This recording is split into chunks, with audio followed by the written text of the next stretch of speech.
Minamadali ni David na iligpit itong si Ramon bago siya maunahan nito. At samantala, gagawin naman ni Tanggol ang lahat ang kondisyon ni Agustus sa kanya para lang makita itong si Ramon. Ngunit ang hindi alam ni Tanggol na ang mga kartel na ipinatumba ni Agustus sa kanila ang siyang maging daan para magtagpo sila ni Ramon at Tanggol dahil sa nasabing transaksyon. Samantala, nakarating kay Franco ang tungkol sa mga kartel na umatras sa kanilang produkto dahil lumipat ang mga ito sa produkto nila Tanggol. Bagay naman na agad niya itong pinaalam kay Ramon at habang si Ramon ay nasa hospital, hindi pumasok si Ramon kaagad sa hospital dahil pinigilan ito ni David at pinaniwalaan niya ito na may manghalis pong bantay.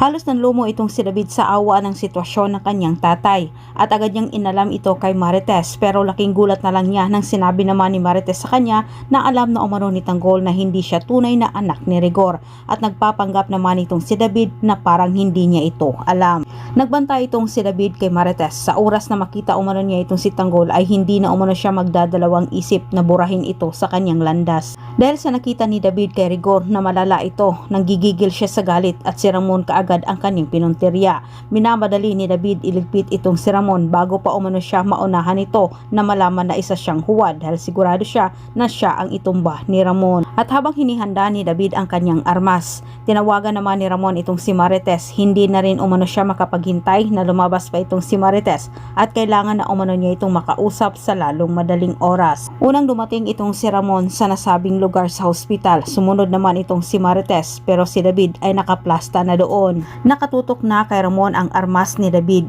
Kalabit na lang ang kulang pero napurnada pa ito dahil bigla namang sumulpot itong si Marites. At sa kasawiang palad, nakita ni Marites itong si David pero hindi niya ito namukaan bagkus ito ay sinabi niya kay Ramon. Naiputok man ni David ang kanyang armas pero hindi niya napuruhan itong si Ramon. Daplis lang ang tama nito at ang masakla pa dito, dinangit ni Ramon itong si Marites dahil sa pagkaakala nilang dalawa na si Marites ang target sa nasabing shatter.